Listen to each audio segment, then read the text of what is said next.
Penyerangan ini pada akhirnya membuat opini publik terbelah menjadi dua kubu besar.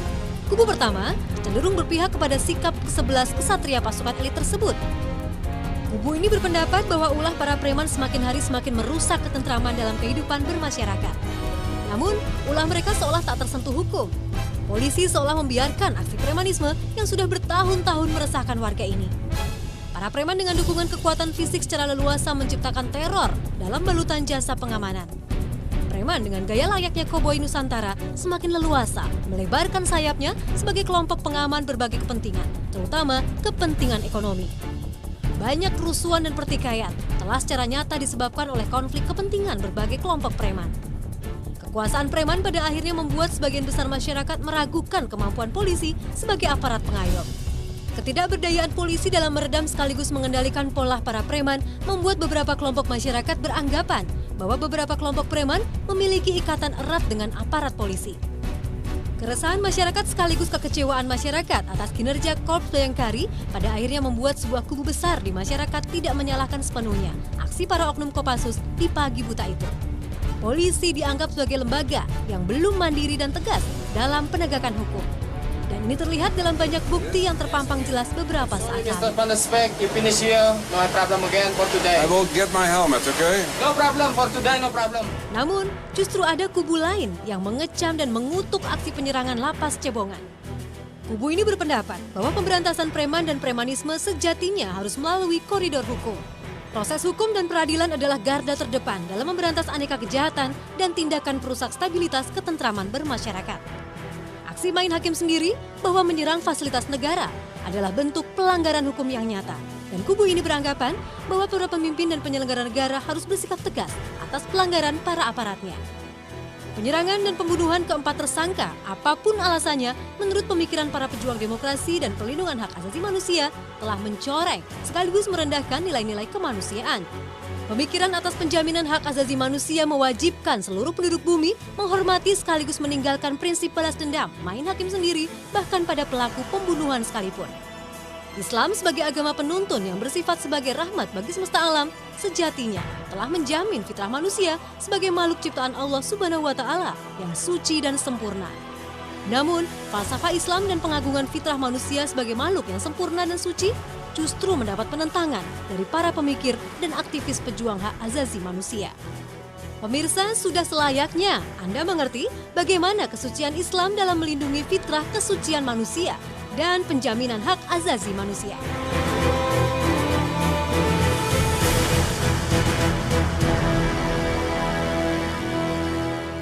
Bismillahirrahmanirrahim. فطرة الله التي فطر الناس عليها لا تبديل لخلق الله ذلك الدين القيم ولكن أكثر الناس لا يعلمون. Penggiringan opini bahwa Islam adalah agama yang tidak menjunjung tinggi hak asasi manusia dilandasi oleh tegasnya Islam dalam mengharamkan homoseksualitas. Manusia dengan kecerdasan berpikirnya pada akhirnya cenderung mengatur kehidupan duniawi pada aspek kebebasan hidup manusia di dunia semata. Pola pikir ini seakan terus menggerogoti firman ilahi dan prinsip tauhid. Pola pikir manusia modern seakan bergerak ke arah tingginya azas rasionalitas dan penjaminan kebebasan manusia. Kelompok humanis yang menganggap bahwa penjamin hak asasi manusia berada di tingkat tertinggi dalam seluruh aspek kehidupan, mulai mengarahkan opini bahwa Islam adalah agama anti hak asasi manusia, seiring ketegasan Islam dalam mengharamkan homoseksualitas. Dasar yang dikeluarkan oleh para humanis adalah hak asasi manusia mencakup kebebasan manusia untuk menentukan pilihan atas segala hal pribadinya, termasuk orientasi seksual. Berkaca dari kasus ini, kita sebagai umat muslim seharusnya bersyukur atas keimanan dan keteguhan kita pada agama dan kemahabesaran Allah Subhanahu wa Ta'ala. Karena ternyata di era modern justru banyak yang berpikir bahwa dunia menjadi kuasa manusia semata untuk mengatur tata kehidupannya. Kaum humanis dan pendukung gerakan homoseksualitas telah dibutakan hatinya atas keesaan Allah Subhanahu wa Ta'ala. Dukungan mereka terhadap homoseksualitas sejatinya adalah sebuah bentuk pengingkaran yang terbesar dari prinsip la ilaha illallah. Tiada Tuhan selain Allah Subhanahu wa Ta'ala. Na'udzubillah min zalik. Semoga kita terhindar dari tipu daya setan yang akan menghancurkan kehidupan kita. Mendukung homoseksualitas berarti mengingkari kebenaran Al-Quran dan kesucian firman Allah. Bukankah ini bentuk kesesatan yang nyata dari umat manusia? Sebuah larangan yang tercantum dalam Al-Quran bukanlah sebuah ladang perdebatan dan mempertanyakan mengapa hal itu terlarang. Iman yang artinya percaya adalah tiang panjang dalam penegakan agama. Ketidakpercayaan pada Al-Quran adalah bukti lemahnya iman. Padahal Allah Subhanahu wa Ta'ala telah secara nyata menjamin kebenaran dan kesucian Al-Quran seperti yang tersurat dalam surat Al-Baqarah ayat kedua. ذَلِكَ الْكِتَابُ لَا رَيْبَ فِيهِ هُدًى لِلْمُتَّقِينَ. Sadaqallahul azim, maha benar Allah atas segala firman-Nya.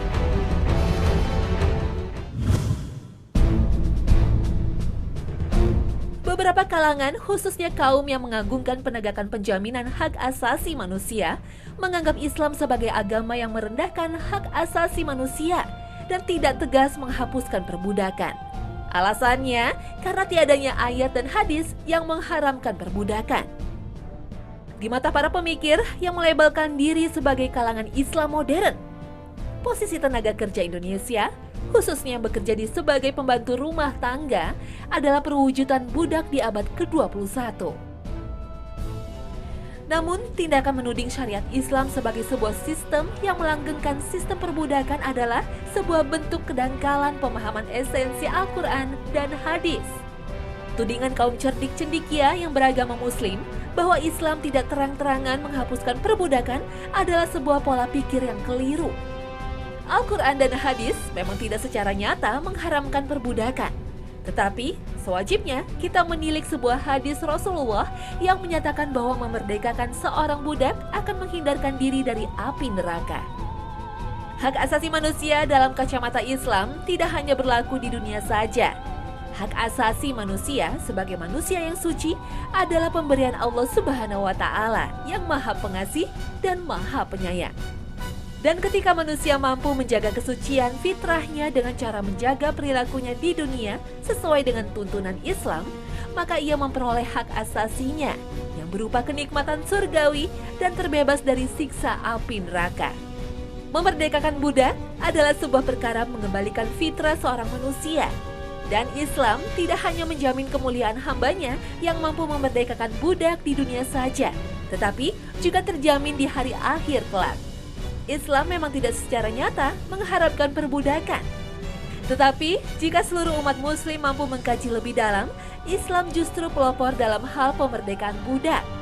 Dan ganjaran dalam Islam telah terjamin oleh hadis Rasulullah SAW.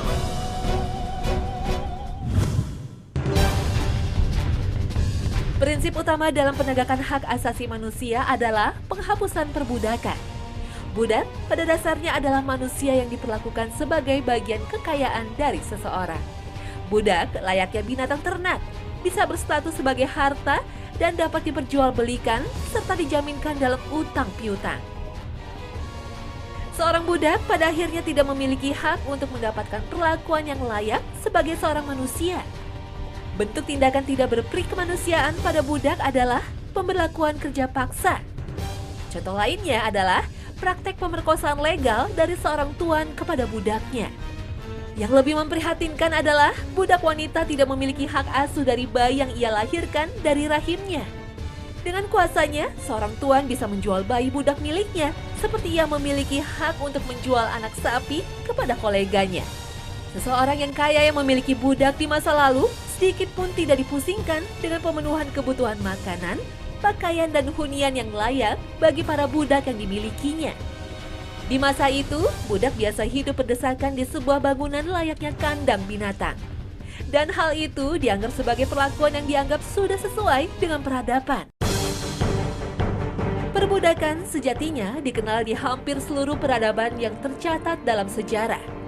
Bangsa Sumeria, Mesir kuno, Romawi, dan Arab adalah beberapa bangsa besar di ratusan abad yang lalu yang mengenal sistem perbudakan dalam struktur masyarakatnya.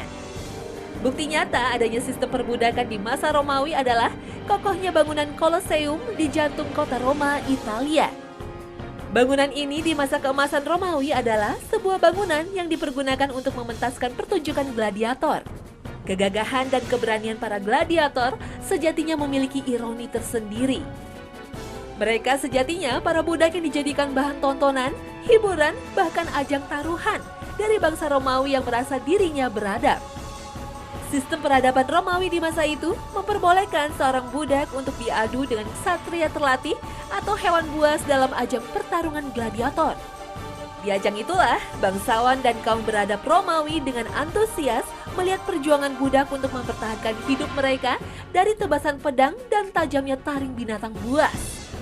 Dan para budak itu tak memiliki pilihan lain selain terus berjuang dan menghancurkan lawan mereka. Kemenangan di ajang gladiator bukanlah sebuah pencapaian atas kedikdayaan dan kejayaan dari seorang pria perkasa. Keberhasilan seorang budak bertahan di ajang gladiator sejatinya sebuah jalan masuk menuju pertunjukan gladiator di esok hari. Nauzubillah min zalik.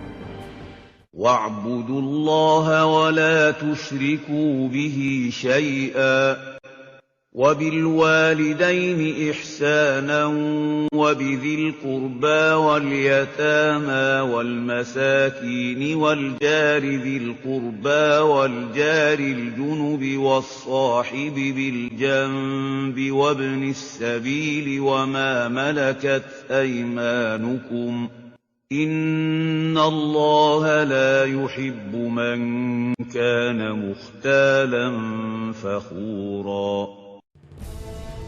Sari tilawah surat An-Nisa ayat ke-36 secara nyata telah menunjukkan kita bahwa Islam adalah rahmatan lil alamin, rahmat bagi semesta alam.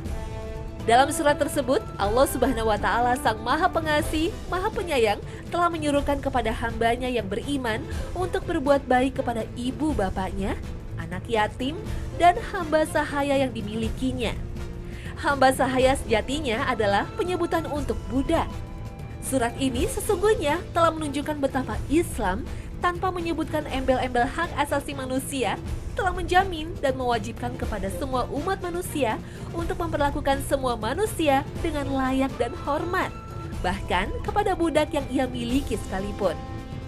Islam yang diturunkan di abad ke-6 Masehi hadir di tengah masyarakat Arab yang masih memberlakukan sistem perbudakan. Tapi, kesejukan Islam sebagai agama yang penuh cinta kasih terletak pada ajaran agama Tauhid ini untuk memanusiakan manusia, tak terkecuali budaknya. Seruan kebajikan terhadap perbudakan tersari dalam sabda Rasulullah Sallallahu Alaihi Wasallam. Bertakwalah kalian kepada Allah dan perhatikanlah budak-budak yang kalian miliki. Dalam hadis riwayat Imam Muslim, junjungan kita Nabi Muhammad telah bersabda bahwa barang siapa memukul budaknya, maka dendanya adalah membebaskannya. Sifat Islam sebagai pencerah dan penuntun menuju jalan yang lurus secara tersurat membimbing kepada umatnya untuk menghapuskan sistem perbudakan. Hal ini tersirat dalam surat At-Taubah ayat ke-60. إنما الصدقات للفقراء والمساكين والعاملين عليها والمؤلفة قلوبهم وفي الرقاب والغارمين وفي سبيل الله وفي الرقاب والغارمين وفي سبيل الله وابن السبيل فريضة من الله والله عليم حكيم. Sadaqallahul Azim, Maha benar Allah atas segala firman-Nya. Islam sejatinya telah menyerukan penghapusan perbudakan seiring dengan turunnya kewajiban untuk melaksanakan zakat. Dan salah satu pemanfaatan dana dan harta yang terkumpul dari zakat adalah pemerdekaan budak. Fakta ini menunjukkan bahwa Islam adalah agama tauhid dan pencerah bagi kehidupan duniawi. Jauh sebelum umat manusia menyadari bahwa perbudakan telah melanggar hak asasi manusia, Islam telah memberikan tuntunan kepada umatnya bahwa memerdekakan budak adalah bagian dari ibadah dan memiliki jaminan surgawi. Subhanallah, nyatalah sudah keberkahan dan pencerahan Islam kepada peradaban umat manusia.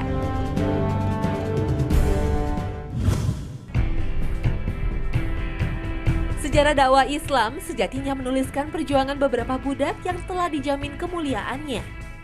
Bilal adalah seorang bekas budak yang tercatat dengan tinta emas dalam sejarah dakwah Islam. Bilal yang dimerdekakan oleh Abu Bakar adalah muazin sekaligus orang pertama yang mengumandangkan azan. Kemerduan suara Bilal pada akhirnya membuat untayan maknanya dalam kumandang azan mampu menggetarkan hati umat muslim. Ahadun ahad! Ahadun ahad! Ahadun ahad! Kemenangan kaum mujahid dalam perang penaklukan kota Mekah tergambar jelas ketika Bilal dengan lantang dan tegas mengumandangkan azan di atas Ka'bah. Sosok mantan budak lain yang juga mulia dalam Islam adalah Siti Hajar. Siti Hajar sejatinya adalah budak yang dimiliki oleh Siti Sarah, istri Nabi Ibrahim alaihissalam. Namun pada akhirnya Nabi Ibrahim alaihissalam menikahi Siti Hajar dan akhirnya dikaruniai keturunan Nabi Ismail alaihissalam. Tak lama setelah kelahiran Ismail, maka Nabi Ibrahim mendapatkan wahyu untuk membawa Siti Hajar dan bayinya pergi ke suatu daerah yang kering dan tandus. "Kenapa engkau meninggalkan kami di lembah tak berpenghuni ini?" Siti Hajar berkali-kali bertanya. Namun Nabi Ibrahim tak menoleh dan tak menjawabnya, lalu pergi meninggalkan Siti Hajar dan Ismail. "Apakah Allah yang memerintahkan engkau?" Nabi Ibrahim baru menjawab dan membenarkannya. "Jika Allah yang memerintahkannya, maka Allah tidak akan meninggalkan kami," ujar Siti Hajar. Inilah ujian tauhid bagi Siti Hajar. Lalu Nabi Ibrahim berdoa, "Ya Rob kami, sesungguhnya aku telah menempatkan sebagian keturunanku di lembah yang tidak mempunyai tanam-tanaman di dekat rumah engkau yang dihormati. Ya Rob kami, agar mereka mendirikan sholat, maka jadikanlah hati sebagian manusia cenderung kepadamu.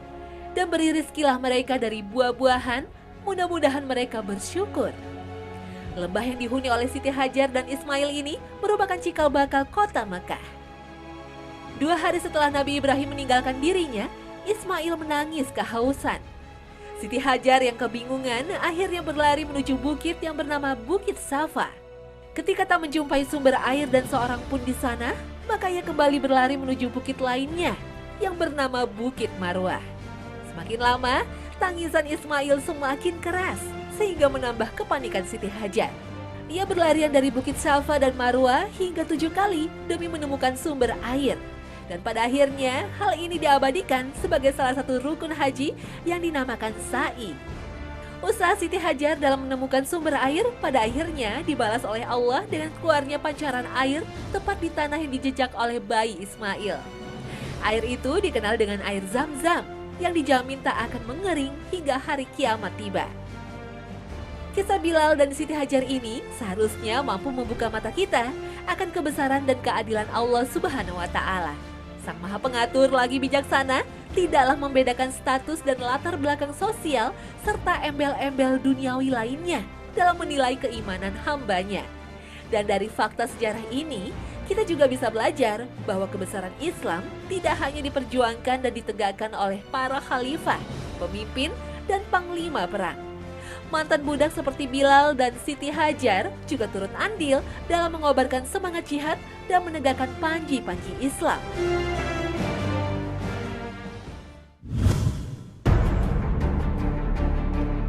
Hak asasi manusia yang secara luas dikenal sebagai HAM adalah sebuah hak dasar dari seorang manusia yang sifatnya sebagai berkah dari Sang Pencipta.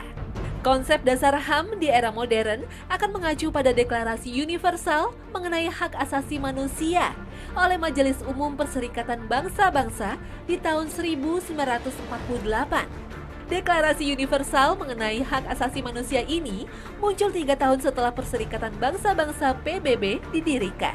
Kejadian Perang Dunia Kedua yang berlangsung dalam medio 1939 hingga 1945 telah banyak menyebabkan kehancuran. Beberapa studi memperkirakan korban jiwa akibat Perang Dunia Kedua menyentuh angka 75 juta jiwa, di mana 40 juta diantaranya adalah korban jiwa dari warga sipil.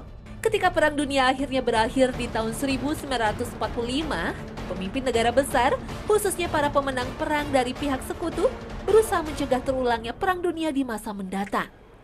Perang Dunia telah terbukti menghancurkan peradaban, di mana salah satunya adalah terenggutnya hak hidup seorang manusia. Deklarasi Universal mengenai hak manusia pada dasarnya menjunjung tinggi persamaan derajat seluruh umat manusia yang dianugerahkan oleh Sang Pencipta ketika ia dilahirkan. Persamaan derajat yang dimiliki oleh setiap umat manusia ini pada akhirnya memberinya hak untuk diperlakukan setara tanpa memandang adanya perbedaan ras, jenis kelamin, bahasa, agama, serta status sosial dalam berhubungan dengan manusia lain.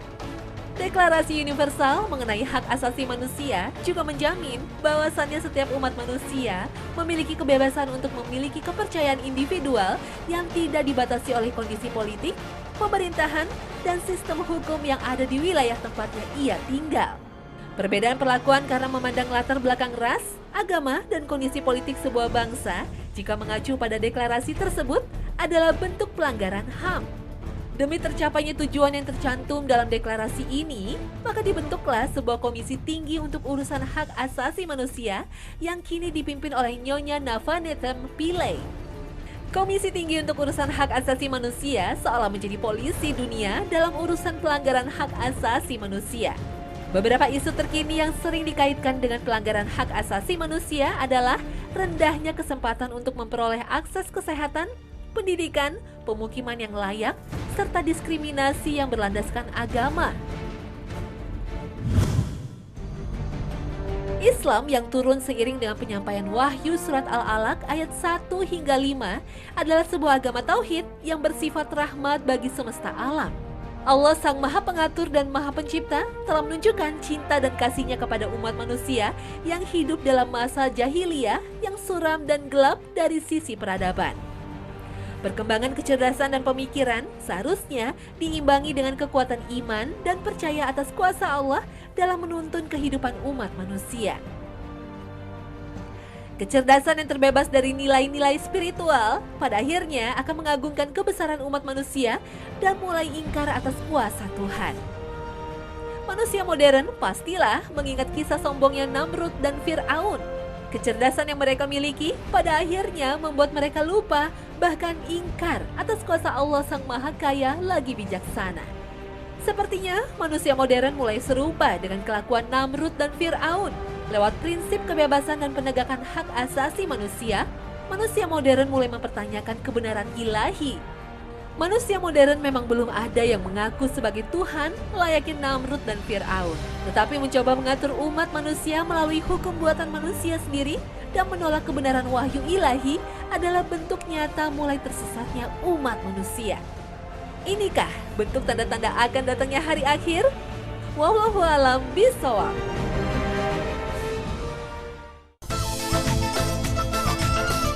Nah pemirsa, demikian Hasanah hari ini. Semoga dapat memberikan manfaat untuk semuanya. Tetap saksikan Hasanah setiap Senin sampai Jumat pukul 5.30 pagi. Wassalamualaikum warahmatullahi wabarakatuh.